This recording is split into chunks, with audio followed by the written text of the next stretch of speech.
a gente vê com Justo Gonzalez no seu breve dicionário de teologia o seguinte: atributos de Deus, aquelas características ou qualidades que se podem atribuir a Deus.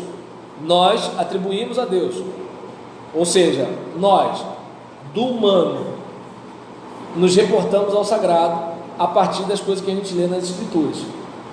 E nas Escrituras, o autor escreve de acordo com a compreensão que ele tem.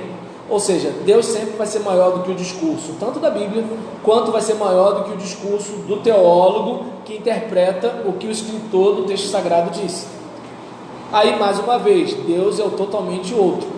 É aquela questão da teologia catafática e apofática, que obviamente você pode também procurar lá no meu canal, Roberlange Leão, Palavra Simples, né? Que aí você vai ver, para a gente não gastar tempo aqui.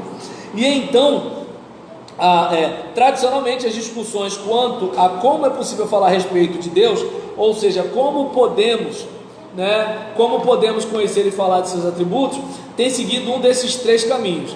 Havia, relacionada à questão está em latim, eu estou vendo como é que eu falo, e via eminentia, a via analogia e a via negativa.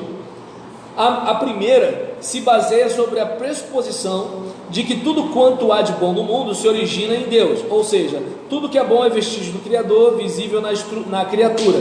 Sobre essa base pode-se afirmar que Deus possui todo o bem em grau máximo, ou seja, eminentemente, ele possui. Logo, se é bom conhecer, e quanto mais conhecemos é melhor, então Deus deve conhecer e saber tudo. Deus deve ser onisciente. Da mesma forma, é bom ter poder, sempre que se use corretamente. Então Deus tem todo poder, é onipotente.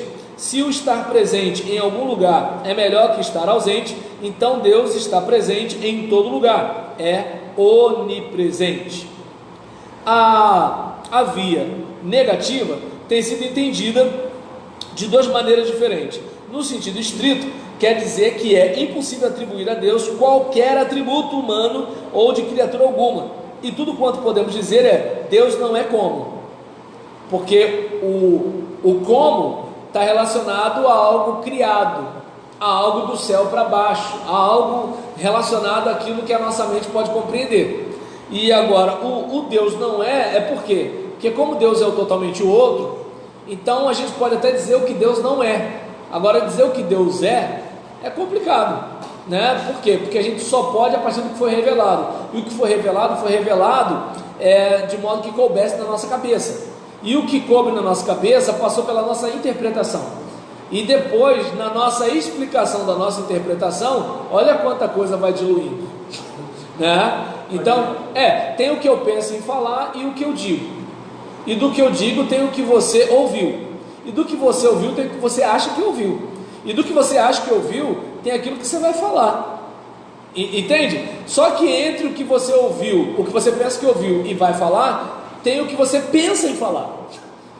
Já viu que às vezes você pensa em dizer um negócio e a pessoa ouve outro, e às vezes entende outro, Então isso acontece muito, principalmente em igreja. Não quero desanimar vocês não, você falou um negócio, o cara ouviu o outro e acabou, e vai passar para frente, entende? É mais ou menos por aí. E aí, nessa situação, Deus não é como. Levado às últimas consequências, isso implica que é impossível falar a respeito de Deus. Tudo que podemos fazer ante a divina presença é ficar surpresos em silêncio. Essa tem sido a opinião de muitos místicos inspirados pelo falso Dionísio, o Areopagita. Em sentido menos estrito, contudo, a via negativa é simplesmente a contraparte da via eminente, digamos assim, Se for possível aplicar a Deus em grau máximo todos os atributos positivos, também é necessário negar-lhes todos os atributos negativos ou limitações. Surge então uma série de atributos de caráter negativo. Deus é infinito, pois não tem fim.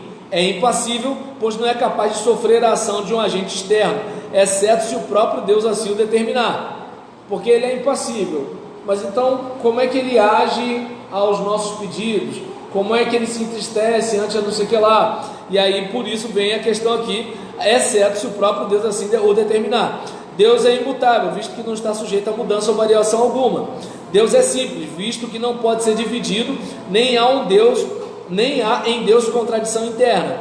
Seguindo o mesmo raciocínio, argumenta-se também que, visto que existe graças a outro, é uma imperfeição, Deus existe nele e em si próprio. Por outro lado, alguns têm assinalado que a mente humana não tem uma ideia muito clara do que significa o prefixo oni, como em onipotente ou onisciente. O mesmo pode ser dito com respeito aos atributos negativos, visto que, na realidade, não podemos conceber nem entender a infinitude nem a imutabilidade absoluta. Isso levou então a via analogia, a analogia, que afirma que a relação entre Criador e criatura e as criaturas é tal que existe entre os dois um vínculo, uma analogia do ser, analogia entes. Quando falamos analogicamente, o que queremos dizer é que uma coisa é como outra, o que significa, por sua vez, o que por sua vez implica que são diferentes, porque isso é como aquilo, não significa que isso é aquilo, certo? Logo, o caminho da analogia permite aos crentes falarem sobre Deus usando linguagem e imagem puramente humanas, antropomorfismo, antropo, de ser humano, morfismo, de forma, lembra? Metamorfose, forma, certo? Então, e ao mesmo tempo, declarar que essa linguagem, apesar disso, e de ser apropriada, tem suas limitações. Isso é o que nos permite dizer, por exemplo, que Deus ama, é justo, fiel. Poderia se arguir além disso que, em última instância, todo discurso sobre Deus é analógico, porque ele é totalmente o outro. Então a gente só pode falar dele a partir da compreensão que a gente pode ter de realidade. Foi isso que o escritor fez. Deus se revelou a ele? Sim, mas se revelou a ele de acordo com a capacidade dele de absorver. Como é que o mistério vai caber na razão? De acordo com a compreensão que o ser racional tem.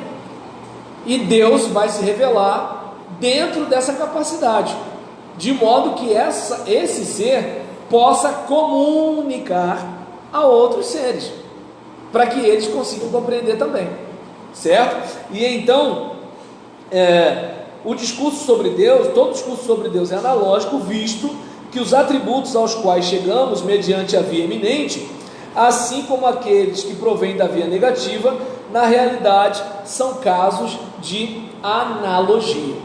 Então, minha gente, eu não sei se dá para perceber, que assim, a gente, dentro do possível, a gente tentou falar sobre Deus, falar sobre o ser de Deus, a Trindade, Jesus Cristo, falar sobre o Espírito Santo. A gente tentou caminhar, em relação a isso tudo, para que a gente, possa, como aquela declaração da música dos Vencedores por Cristo, ó Rei das Nações, quem não temerá? Quem não glorificará o teu nome? Ó Rei das Nações, quem não te louvará? Pois só teu nome é santo.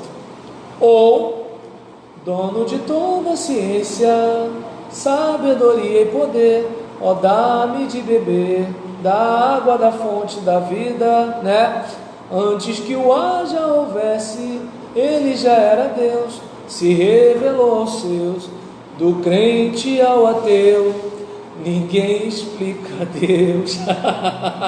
É isso aí, minha gente, acabou.